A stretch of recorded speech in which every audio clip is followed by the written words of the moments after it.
কোনো ব্যক্তির ব্যক্তিত্ব কিভাবে তৈরি হয়? আপনার কি মনে হয় যে ব্যক্তি জন্ম থেকে তার স্বভাব নিয়ে জন্মায়, নাকি আপনার মনে হয় যে এই প্রকৃতি ব্যক্তির জন্য তার নিয়তি রচনা করে? না, এরকম একেবারেই হয় না। আমি আপনাকে বোঝাচ্ছি। যখনই বৃষ্টি পড়ে কোনো বিন্দুর দিকে দেখবেন, এবার এই বিন্দু যেখানে পড়ছে তার উপরে নির্ভর করছে তারপর কি হবে। যদি এই বিন্দু পড়ে কোনো ক্ষেতের উপরে, তাহলে কোনো নতুন ফসলের জন্ম দেবে। যদি সেই গরম কড়াইতে পড়ে তাহলে বাষ্পীত হবে। যদি সে কোনো সাপের মুখের ভেতরে পড়ে তাহলে বিষ তৈরি হবে। ঝিনুকের ভেতরে পড়লে মুক্তো তৈরি হবে। যদি কোনো পাতার ওপরে পড়ে তাহলে শিশির তৈরি হবে। একই বিন্দু, কিন্তু তার সঙ্গত তার ভবিষ্যৎ এবং ব্যক্তিত্ব নির্ধারণ করবে। এবার এটা তো শুধুমাত্র এক বিন্দু, তার কাজ হলো শুধুমাত্র পড়া। কোথায় সেটা সেও নির্ধারণ করতে পারে না। কিন্তু আপনি হলেন মানুষ। আপনি বাছাই করতে পারবেন যে আপনার সঙ্গী কারা হবে, কাদের সাথে আপনি মেলামেশা করে বড় হবেন। তাই তা ভালোভাবে করুন, কারণ এই নির্বাচন আপনার হাতে, কারণ এই জীবন আপনার, ভবিষ্যৎ আপনার। এবার আপনি মহান হতে চান কি না তার নির্ণয় আপনাকেই করতে হবে। আসুন আমার সাথে ভালোবেসে বলুন, রাধা রাধা। প্রসন্নতা। এই প্রসন্নতা এমন কোন অনুভূতি নয় যা সৃষ্টিতে শুরু থেকেই ছিল। প্রসন্নতা হলো এমন এক অনুভূতি যা আপনাকে নিজের কর্মের দ্বারা অর্জন করতে হয়। আর যত অন্যকে দেবেন ততই তা অঙ্কুরিত হবে। অর্থাৎ যতটা প্রসন্নতা অন্যকে দিতে পারবেন ততটাই প্রসন্নতা নিজে চলে আপনার কাছে আসবে। এবার আপনি বলবেন, এ তো অত্যন্ত কঠিন কাজ, এ কিভাবে সম্ভব হবে? সবাইকে প্রসন্ন রাখা তো স্বয়ং মহাদেবেরও সাধ্য নয়। আমরা তো হলাম সাধারণ মানুষ, এ কিভাবে হতে পারে? চলুন, আপনার এই কথা আমি মেনে নিলাম। সবাইকে প্রসন্ন রাখা সম্ভব নয়, এটা 100% সত্যি কথা। কিন্তু আমরা চেষ্টা তো করতেই পারি যে প্রসন্নতা না হোক, আমরা যেন কাউকে দুঃখ না দিই। এটা তো আমরা করতেই পারি। যত এই দুঃখ দূর হবে ততটাই সুখ ছড়িয়ে পড়বে, আর যত এই সুখ ছড়িয়ে পড়বে ততই বাড়বে এই প্রসন্নতা। তাহলে আসুন এই প্রসন্নতার সাথেই বলুন, রাধা রাধা। অনেক সময় মানুষ অতীতকে দেখেন আর তখন অহংবোধে পরিপূর্ণ হয়ে ওঠেন। কখনো বর্তমানের দিকে তাকান, ভবিষ্যতের দিকে তাকান আর পরিতৃপ্তিতে ভরে ওঠেন। কেন বুঝতে পারেন না একটা সহজ কথা? এই যে সৃষ্টি, এই সৃষ্টি হলো একটা বড় চক্র যা বারংবার আপনার কাছে ফিরে আসবেই। কঠিন থেকে কঠিনতর পরীক্ষায় আপনাকে নিযুক্ত করবে, যাতে আপনাকে উত্তীর্ণ হতেই হবে।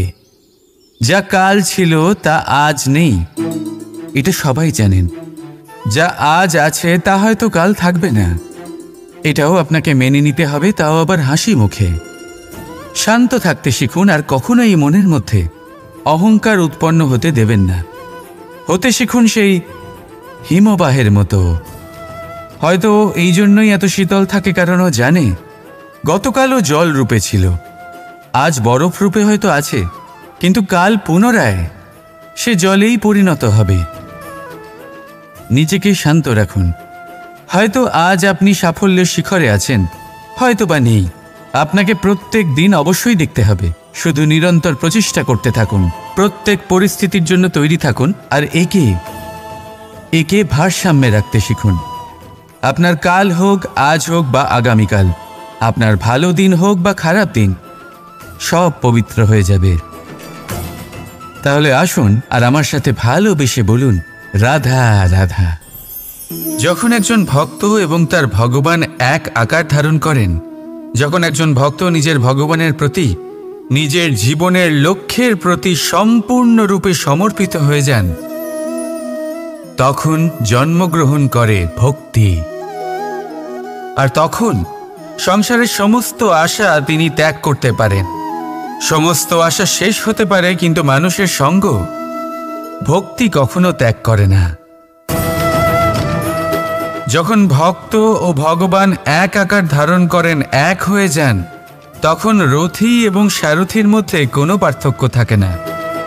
তারাও এক হয়ে যান। একটাই ব্যক্তিত্ব, একটাই অস্তিত্ব। আর সেই জন্যই কখনো কখনো রথীর আদেশ ছাড়াই সারথী রথ চালিয়ে দেন, আবার কখনো সারথীর পরামর্শ ছাড়াই রথী আক্রমণ করে ফেলেন। এ তো শুধুমাত্র আরও একটা গুণ সেই সারথীর মধ্যে, যিনি ধর্মস্থাপনার মহান কাজে আমার সারথী হতে চলেছেন। তাহলে আসুন আমার সাথে ভালোবেসে বলুন, রাধা রাধা। বরদান এবং অভিশাপ, এই দুই হলো একই মুদ্রার দুটি পিঠ। এই বরদান আমরা অনেক কারণে পেতে পারি। কখনো নিজের পরিশ্রমের কারণে, কখনো নিজের তপস্যার কারণে, কখনো আমাদের পূর্বপুরুষদের কর্ম ও তপস্যার কারণে। কিন্তু এই বরদান কতক্ষণ বরদান থাকবে তা আমরা নিশ্চিত করতে পারি না। তা সুনিশ্চিত করে শুধুমাত্র আমাদের কর্ম। যদি আপনাকে উদাহরণ দিই, আপনি রেশমের কীট দেখেছেন? ও বরদান পেয়েছে যে ও নিজের সুরক্ষার জন্য খোলস বানাতে পারে। এবারও তাতে এত মত্ত হয়ে যায় যে এমন এক আবরণ বানিয়ে ফেলে যাতে সে নিজেই আবদ্ধ হয়ে চাপা পড়ে মরে যায়। এটার তাৎপর্য কি? তাৎপর্য খুবই সরল। গর্ব করা খুবই ভালো, কিন্তু অহংকার করা কখনোই উচিত নয়। যদি অহংকার মনের মধ্যে প্রবেশ করে, তাহলে এই বরদান অভিশাপে পরিণত হতে সময় লাগে না। আর যদি কর্মশ্রেষ্ঠ হয়, তাহলে অভিশাপও বরদানে পরিণত হয়। তাহলে আসুন শ্রেষ্ঠ কর্ম করুন আর আমার সাথে ভালোবেসে বলুন, রাধা রাধা।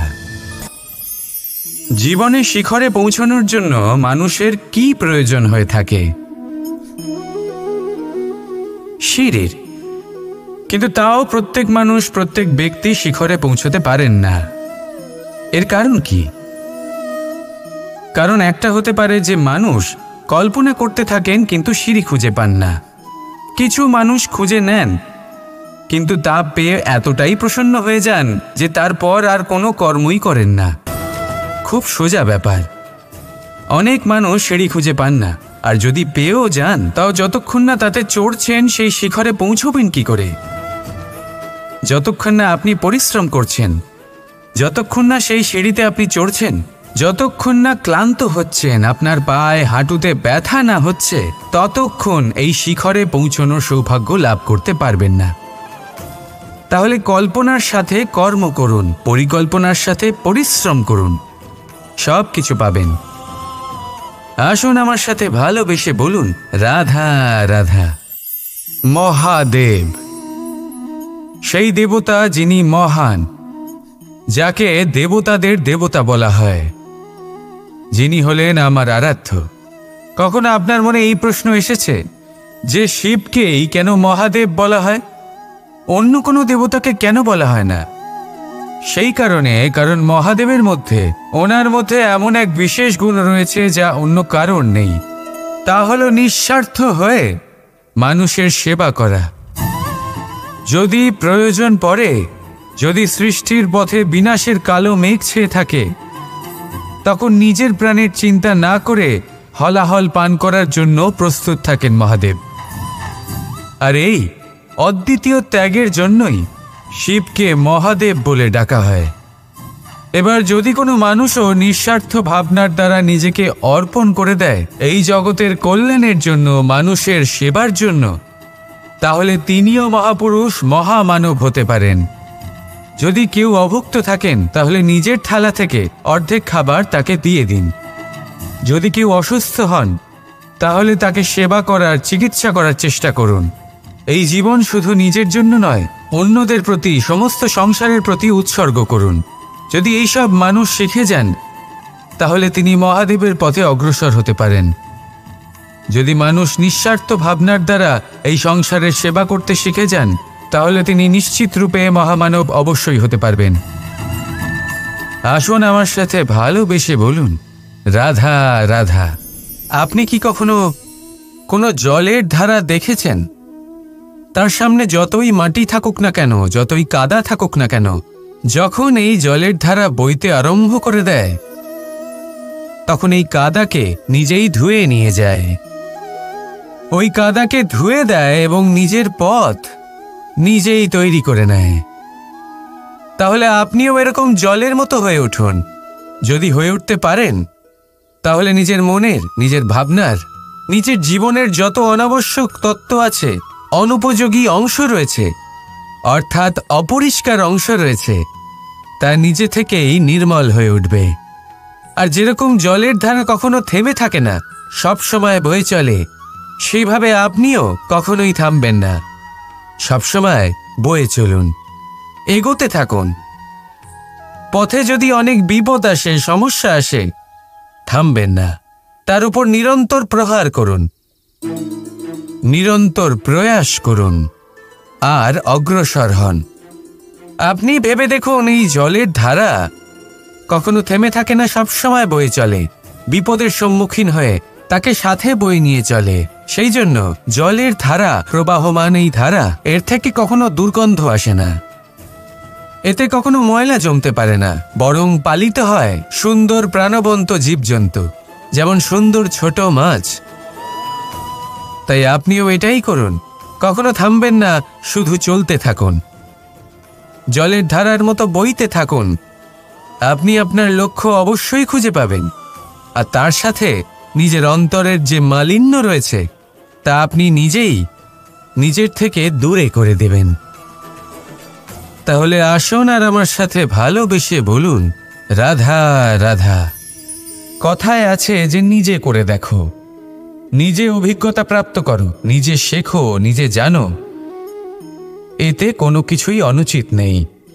দেখুন, এমন নতুন কিছু করা যা আজ পর্যন্ত কখনো কেউ করেননি, তার থেকে যে অভিজ্ঞতা আসবে তা না শুধু আপনার জন্য বরং সবার জন্য লাভদায়ক হবে। যারা আপনাকে দেখে শিখছেন তাদেরও এতে লাভই হবে। কিন্তু সমস্যা কোথায় উৎপন্ন হয় সেটা আমি আপনাকে বলি। আমাদের জীবনকাল এতটাও বড় নয় যে প্রত্যেক কাজ করে আমরা অভিজ্ঞতা দ্বারা কিছু শিখতে পারবো। এবার ধরুন, এই যে আগুন গরম হয়, এটা জানার জন্য সংসারের প্রত্যেক মানুষকে আগুনে হাত দেওয়ার কোনো প্রয়োজন নেই। সংসারে অনেক লোক রয়েছেন, অনেক মহাপুরুষ ছিলেন, বিদ্বান লোক ছিলেন, বুদ্ধিমান লোক ছিলেন, যাদের অভিজ্ঞতা দ্বারা আমরাও শিখতে পারি। ওনাদের জীবনকে দেখে আমরাও অভিজ্ঞতা লাভ করতে পারি। যদি এটা করেন তাহলে জীবন আরও কিছুটা সরল হয়ে যাবে। নয়তো আমাদের কাছে তো বিকল্প রয়েছেই। আগুনে হাত দিয়ে দেখুন, সমুদ্রে ঝাঁপ দিয়ে দেখে নিন, অনেক বিকল্প রয়েছে। সিদ্ধান্ত আপনারই। তাই সঠিক সিদ্ধান্ত নিন আর আমার সাথে ভালোবেসে বলুন, রাধা রাধা। জীবনে কখনো না কখনো এই প্রশ্ন আপনার মনে এসেই থাকে যে আমরা আসলে কি, কোথা থেকে এসেছি, সূত্রপাত কোত্থেকে হয়েছে, লক্ষ্যটা কি আর কোথায় পৌঁছতে চাই, আমাদের অস্তিত্ব কি, আর কেন এই জীবন আমরা লাভ করেছি। আসে, বেশিরভাগ মানুষের মনেই এই প্রশ্ন আসে, আর আসাও উচিত। দেখুন, আপনার অধিকার এটা জানা যে আপনি কে, তাই এটা খুঁজতে থাকুন, ভাবতে থাকুন। কিন্তু তার থেকেও বেশি গুরুত্বপূর্ণ কিছু আছে, আপনার কর্তব্য, নিজেকে সঠিকভাবে গড়ে তোলার কর্তব্য। এটাই বেশি গুরুত্বপূর্ণ, এটাই করুন। নিজেকে নির্মাণ করুন, নিজের কর্মগুলিকে, নিজের গুণগুলিকে, নিজের মূল্য নির্মাণ করুন, যা আপনার অস্তিত্বকে আকার দিতে পারে, আপনার পরিচয়কে আকার দিতে পারে, যা আপনাকে আপনার লক্ষ্যে পৌঁছে দিতে পারে, যা আপনাকে আপনার সূত্রপাত দেখাতে পারে, আপনাকে নির্দেশ দিতে পারে। তারপর নিজেকে খোঁজার কোনো অর্থই থাকে না। নিজেকে নির্মাণ করা বেশি গুরুত্বপূর্ণ হয়ে যায়, আর এটাই হলো বেশি গুরুত্বপূর্ণ কাজ। তাই আপনিও এটাই করুন আর আমার সাথে ভালোবেসে বলুন, রাধা রাধা। নদী হোক বা সাগর হোক, নৌকা আমাদের এটা পার করতে সাহায্য করে। এই নৌকা কখনো কখনো ডুবেও যায়। এবারে এখানেই লুকিয়ে রয়েছে একটা শিক্ষা। অটল জলে এই নৌকা থাকে, তবুও ডুবে যায় না। এটা তখন ডুবে যায় যখন সেই জল নৌকায় প্রবেশ করতে থাকে। যখন জলের স্তর আস্তে আস্তে নৌকায় বেড়ে যায়, তখন নৌকা ডুবে যায়। এবার এটা আমাদের সাথেও হয়। বাইরের সমস্ত সমস্যা, সমস্ত বিপদ, সমস্ত সংকট, সমস্ত দুঃখ, এই সব আমাদের ততক্ষণ ভাঙতে পারে না যতক্ষণ না আমরা এদের আমাদের অন্তরে প্রবেশ করতে দিই। একবার এরা প্রবেশ করে গেলে আমরা ভেঙে গড়িয়ে যাব, ডুবে যাব। এই মনে আগেই প্রেম আর বিশ্বাস ভরে ফেলুন। জীবনে যত বড় বিপদই আসুক না কেন, আপনাকে কখনো ভাঙতে পারবে না। রাধা রাধা। এই পুষ্প দেখতে পাচ্ছেন আপনি? কি সুন্দর এই পুষ্প। সবাই চায় এরকম কোনো এক পুষ্প সে নিজের করে নেবে, নিজের কাছে রাখবে। এবার ভাবুন, এই পুষ্প যে সম্মান পায় তা কিসের জন্য পায়? শুধু কি তাকে সুন্দর দেখতে বলে? আসুন আপনাকে একটা কথা বোঝাই। এই ফুল যখন গাছে থাকে তখন এই রূপ আমাদের আকর্ষণ করে। এই ফুল দিয়ে যদি আপনি মালা বানান, কোনো মূর্তিতে দেন, তাহলে তা সম্মানের নিদর্শন হয়। এবার এই ফুলই যদি আপনি বিছানাতে ছড়িয়ে দেন, তাহলে সেই দৃশ্য দেখে সেই সুবাসে আপনার মন পুলকিত হয়ে ওঠে। কিন্তু ভাবুন, এই পুষ্পই যদি আপনি চিতায় সাজান, তাহলে এই পুষ্পকে আর কেউ সম্মান করে না। একই রকম কথা, সেই একই পুষ্প এক পরিস্থিতিতে সম্মান পাচ্ছে, এক পরিস্থিতিতে নয়। কেন? কারণ এতেই লুকিয়ে রয়েছে একটা গুরুত্বপূর্ণ শিক্ষা। এর সারমর্ম হলো এটাই যে এই সম্মান ব্যক্তি বা বস্তুকে করা হয় না, সম্মান করা হয় সময় এবং পরিস্থিতিকে। এবার এই যে সময়, তা কখনোই আমাদের বশে থাকে না। আমাদের বশে থাকে পরিস্থিতি। আমাদের পরিস্থিতি কেমন হবে তার সিদ্ধান্ত স্বয়ং আমরাই নিই। আর যেরকম আমাদের পরিস্থিতি হবে সেরকমই আমাদের সম্মান করা হবে। তাহলে আসুন আমার সাথে ভালোবেসে বলুন, রাধা রাধা।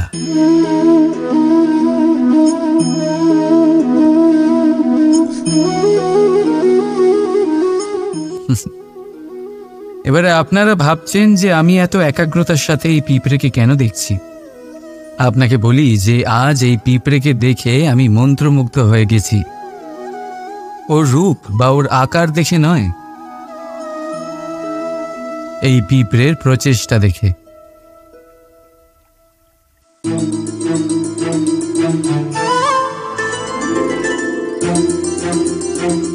আপনি জানেন, অজস্র পরিশ্রমের পরেই পিঁপড়ে তার নিজের একটা ছোট বাড়ি বানাতে পারে, যা অন্য প্রাণীদের জন্য অত্যন্ত সহজ ব্যাপার। তাই পিঁপড়ের জন্য তার জীবনের সবচেয়ে বড় ঘটনা, সবচেয়ে বড় সাফল্য তার। ভবিষ্যতে এই পিঁপড়ে থাকুক বা না থাকুক, তাদের বানানো বাড়ি বহু বছর অবধি টিকে থাকে। জীবনের সাফল্যের সাথেও ঠিক এমনটাই ঘটে।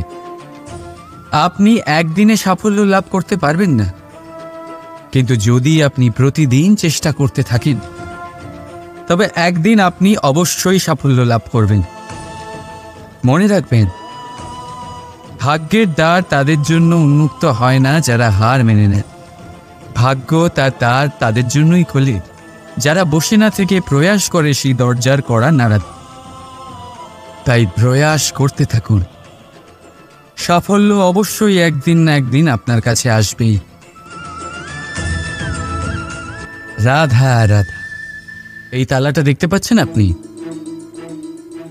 এই তালাকে ভেঙেও খুলে দেওয়া যায়, আবার ভালোবেসেও খুলে দেওয়া যায়। অর্থাৎ এই তালাটা আপনি এই চাবির দ্বারাও খুলে দিতে পারেন, এই হাতুড়ি দিয়েও খুলে দিতে পারেন। কিন্তু এই খোলাতে তফাৎ আছে। যদি তালা খোলার জন্য আপনি সেটা ভেঙে ফেলেন, তাহলে তা পরের বার আর কাজে লাগবে না। কিন্তু যদি এটা আপনি চাবির দ্বারা খোলেন তাহলে তা চিরকাল কাজে লাগবে।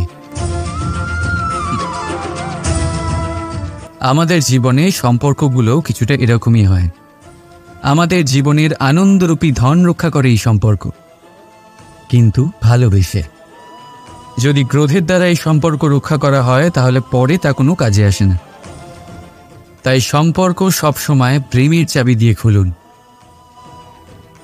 কারণ প্রতিবার নতুন তালা আপনি ব্যবহার করতেই পারেন, নতুন সম্পর্ক গড়তে পারবেন। রাধা রাধা।